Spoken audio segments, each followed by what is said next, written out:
کہانی شروع کرنے سے پہلے اگر آپ نے ہمارے چینل کو سبسکرائب نہیں کیا تو جلدی سے کر لیجئے تاکہ آپ کو ہماری ہر نئی آنے والی ویڈیو سب سے پہلے مل سکے۔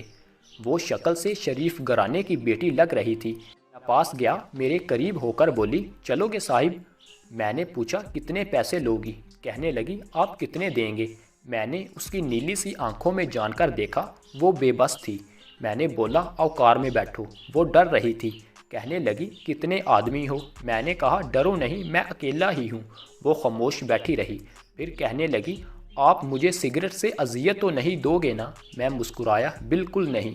پھر اس نے ایک لمبی سانس بھری، آپ میرے ساتھ کوئی ظلم تو نہیں کریں گے نا؟ آپ چاہیں مجھے 500 کم دے دینا، لیکن میرے ساتھ برا نہ کرنا پلیز۔ وہ بہت خوبصورت تھی، معصومیت اس کی باتوں سے ٹپک رہی تھی، پھر بھی خدا جانے وہ کیوں جسم بیچنے پر مجبور تھی۔ وہ نہیں جانتی تھی میں کون ہوں۔ میں نے پوچھا، کھانا کھایا ہے؟ کہنے لگی، نہیں۔ میں نے ہوٹل کے سامنے کار روکی۔ ہوٹل والا مجھے جانتا تھا، اس نے جلدی سے کھانا پیک کیا اور مجھے دے دیا۔ میں کار میں آ کر بیٹھ گیا، پھر میں اپنے ڈیرے کی طرف چل دیا۔ چوکیدار نے دروازہ کھولا، میں نے کار پارک کی۔ رات کے 11 بج رہے تھے۔ میں نے کھانا پلیٹ میں ڈالا، اسے کہا، ہاتھ دھو لو۔ وہ کہنے لگی، میں نے نہیں کھانا۔ میں نے پیار سے کہا، ڈرو نہیں، کچھ نہیں ہوگا۔ وہ ہاتھ دھو کر آئی، میرے سامنے کرسی پر بیٹھ گئی اور کھانا کھانے لگی۔ جب کھانا کھا لیا تو کچھ کھانا بچ گیا۔ کہنے لگی، یہ میں گھر لے جا سکتی ہوں؟ میں مسکرایا، بالکل بھی نہیں۔ وہ برقع اتارنے لگی۔ میں نے کہا، رک جائیں، میرے پاس آ کر بیٹھ جائیں۔ وہ حیران تھی، میری آنکھوں میں دیکھ کر بولی، جلدی سے اپنا کام کریں اور مجھے واپس چھوڑ آئیں۔ میں نے کہا، نہیں۔ پوچھا، کیوں کرتی ہو ایسا؟ کیوں بیچتی ہو جسم؟ بس اتنا کہوں گا، چھوڑ سکتی ہو کیا یہ سب؟ وہ میرے چہرے کی طرف دیکھنے لگی، آپ پاگل لگ رہے ہیں مجھے۔ میں نے اس کی آنکھوں میں دیکھا، ہاں پاگل ہی ہوں میں، سب پاگل ہی سمجھتے ہیں مجھے۔ وہ کہنے لگی، اگر کچھ کرنا نہیں ہے تو مجھے واپس چھوڑ آؤ۔ میں نے اس کے سر پر ہاتھ رکھا، پھر پرس سے 10,000 نکالے، اس کے ہاتھ پر رکھے۔ وہ حیران تھی، کہنے لگی، میں نے نہیں لینے۔ آپ کیوں دے رہے ہیں یہ پیسے مجھے؟ میں نے اس کے چہرے پر ایک تھکن محسوس کی تھی، وہ اپنے آنسو روکے بیٹھی تھی، بار بار کہہ رہی تھی، مجھے بس واپس چھوڑ کر آؤ، مجھے ڈر لگ رہا ہے۔ میں نے اسے یقین دلایا کہ ڈرنے کی کوئی بات نہیں ہے، یہ سننا تھا۔ اس کی آنکھیں نم ہو گئی تھی، جیسے کوئی قیامت گر گئی ہو۔ اس پہ میں سمجھ چکا تھا، کوئی بہت بڑا درد لیے گھوم رہی ہے۔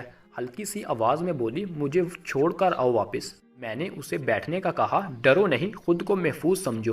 اسے جب یقین ہو گیا پریشانی والی کوئی بات نہیں تو بتانے لگی، شوہر مر گیا، 3 بیٹیاں ہیں، سسرال والوں نے نکال دیا ہے، ماں باپ فوت ہو چکے ہیں، بھائی کوئی ہے نہیں۔ ماموں کے گھر آئی، ماموں کے بیٹے نے میرے ساتھ زیادتی کی۔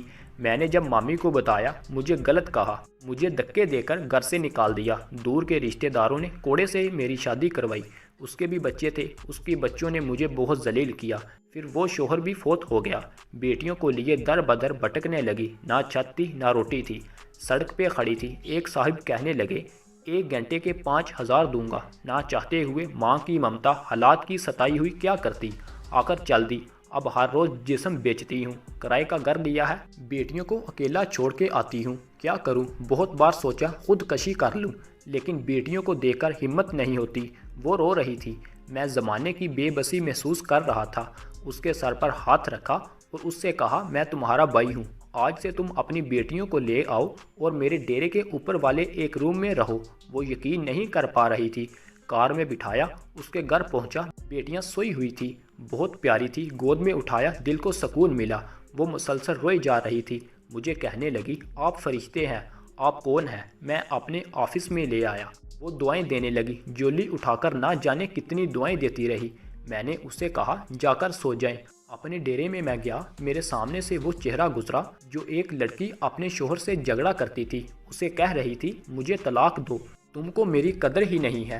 وہ اپنا گھر جلا رہی تھی، اپنی بے وقوفی کی وجہ سے۔ وہ بیچاری کیا جانے زمانے کی تلخیاں کیا ہوتی ہیں، زمانے کا ڈسنا کیا ہوتا ہے۔ میں بتانا چاہتا ہوں، اپنا گھر جان بوجھ کر اجارنے والی لڑکیوں کو طلاقیں لینا آسان ہے، اس کے بعد جینا موت ہے۔ کبھی ساس کا رونا، کبھی نند کا سیاپا، کبھی جٹھانی سے لڑائی، یہ ہر گھر کی بات ہے۔ اس کا ہرگز مطلب طلاق لینا یا گھر اجاڑنا نہیں ہے۔ کم عمری میں ہی میرے سر کے بال سفید ہو گئے ہیں۔ ہزاروں آنکھوں کے آنسو دیکھ کر اپنے گھر کو آباد رکھو۔ عورت خدا کی قسم میرے معاشرے کی زنجیروں میں جکڑی ہوئی ایک قیدی ہے، کبھی باپ کی پگڑی پہ لٹ گئی تو کبھی سانس کے زہر لہجے پر، کبھی شوہر کی انا پہ خاک ہو گئی تو کبھی اولاد کی وجہ سے۔ مرد اگر سمجھ جائے اس تحریر کو تو شاید میرا معاشرہ بدل جائے۔